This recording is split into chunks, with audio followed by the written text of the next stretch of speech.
الحلقة الخامسة في ضبط البيانات في الجداول المنشأة في الإكسل، ونستكمل مهارات لتقليل الوقت والمجهود.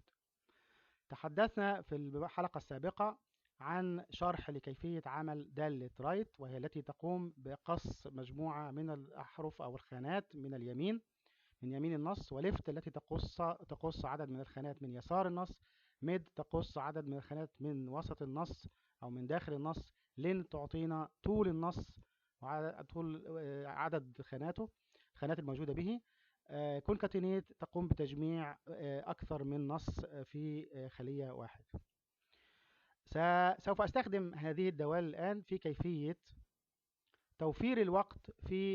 عندي جدول وبه رقم اللوحة مع عنوان، ونحتاج هنا رقم المشروع وهو أول 4 خانات، ثم نوع الوثيقة وهي 3 خانات اللي هي DWG، ثم الديسيبلين وهي الST، ثم الستيج اللي هي AB، ثم البيلدينج نمبر اللي هو ER1X، ثم السايت أو الموقع، رقم الموقع وهو 124.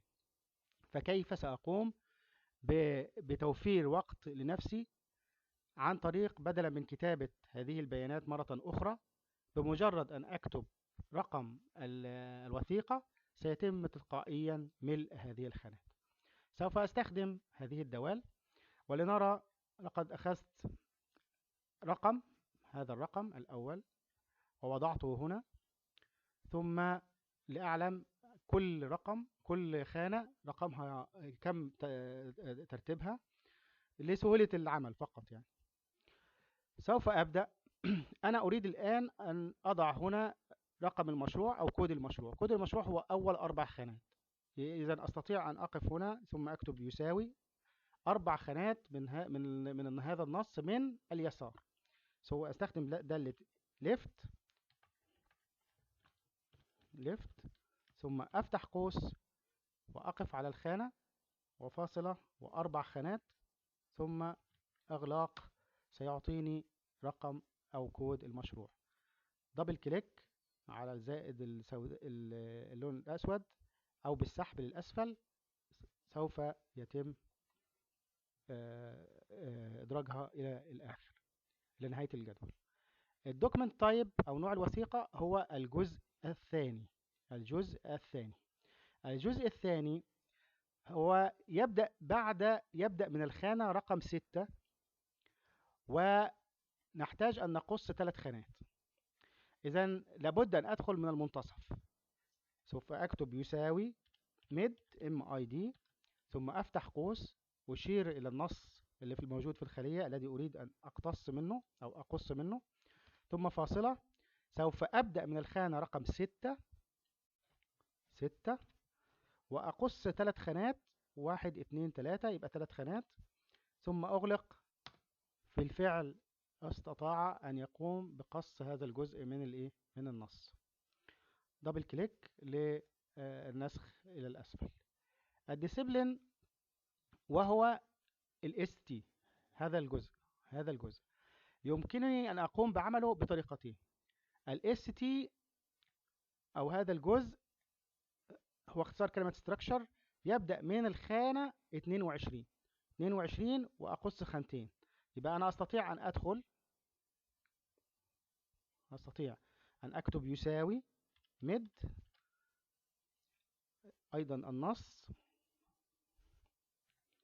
فاصلة 22 2، أي ابدأ من 22 وقص خانتين، سوف يعطيني ST. بالفعل سوف أقوم بتضييق هذا قليلا حتى نرى كله. طيب، أنا سأقوم بعمل نفس النتيجة ولكن بشكل آخر باستخدام ميد أيضا، ولكن سوف أقوم بكتابتها بطريقة أخرى لا أقوم بها هنا.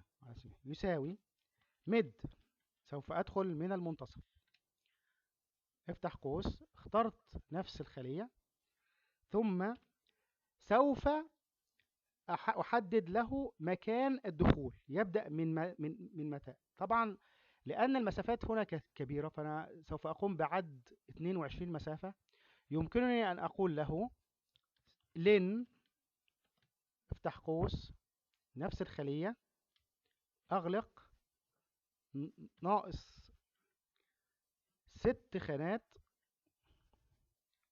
1 2 3 4 5 6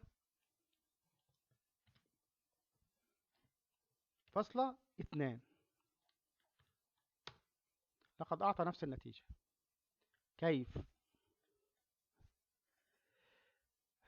قلنا سابقا أن لن هي طول النص، طول النص. إذا لو أنا يساوي لن، فتحت قوس على هذه الخلية، طول هذا النص 28 حرف، 28 حرف. إذا لو أنا جئت في المعادلة وأخبرته أن يأخذ هذا النص، ثم أين نقطة البداية؟ نقطة البداية هي طول النص ناقص 6 خانات. طول النص من أول هنا إلى هنا 28، ثم ناقص 6 خانات يبقى 22، عند الخانة 22. يبقى أنا استخدمت طريقة أخرى، استخدمت طول النص، وسوف نعرف، لسنا محتاجين لهذه الطريقة الآن، ولكن سوف نعرف أن هذه الطريقة مهمة جدا جدا في حالة عدم تساوي هذه الخانات. يعني إذا لم يكن عندنا في كل جزء من هذه الأجزاء قيم ثابتة، سوف وهذا أمر معقد قليلا، لكن سوف نتعرض له إن شاء الله في الحلقات التالية. إذا أقوم بقياس طول النص كله، ثم أطرح منه 6 اللي هو حتى أصل إلى رقم 22. يبقى هنا نفس النتيجة، لن طول النص ناقص 6 هتعطيني 22. يعني طول النص ناقص 6 نجد أنها أعطتني الخانة 22. ثم بعد ذلك خانتين سوف سيأخذ الاس والتي، سيقص 22 و23، هي نفس النتيجة. هنا 22 وهنا 22. إذا هذه طريقة أخرى. كذلك كل مد نستطيع أن نقوم بعملها بهذا الشكل. طيب الستيج اللي هي الاي بي على بعد كم؟ على بعد تبدأ من الخلية رقم 10 ونقص خانتين، يبقى يساوي مد نفس النص فاصلة 10 فاصلة 2 تعطيني الستيج. طيب البيلدينج اللي هو هذا الجزء، البيلدينج يبدأ من الخانة رقم 17، من الخانة رقم 17 نعم، يساوي مد النص فاصلة 17 فاصلة كم؟ 4 خانات، سيعطيني كذلك نفس الشيء بالنسبة للسايت 13، نبدأ من الخانة رقم 13 و3 خانات سيعطيني إذا استطعت أن أقوم بعمل المعادلة. سوف أقوم بعملها مرة واحدة فقط. لنأتي الآن على سبيل المثال، أنا سوف أقوم بالسحب للأسفل.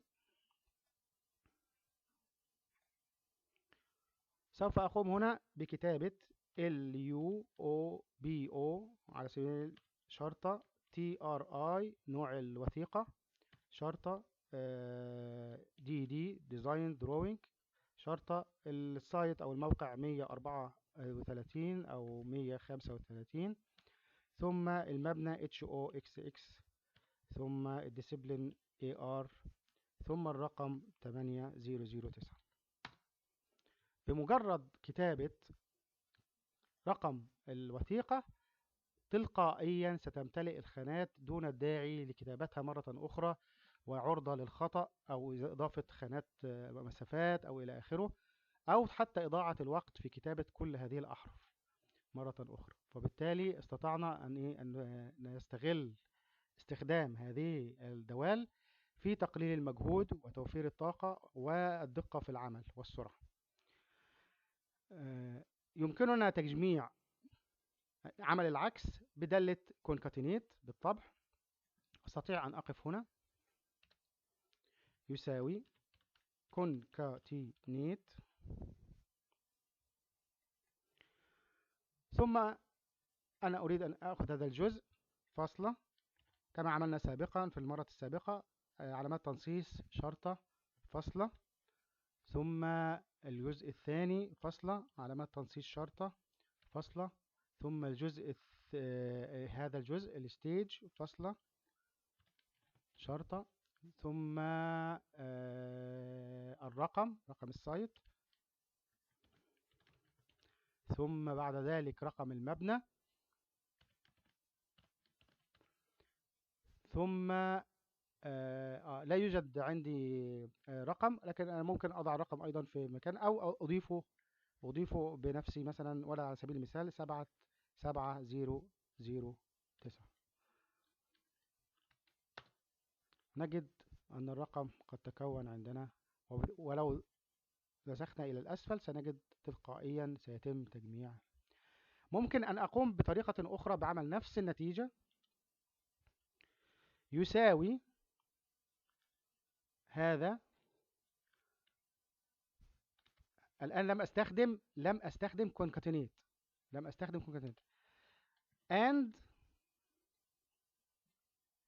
علامات تنصيص شرطة and بعد ذلك التايب and علامات تنصيص شرطة.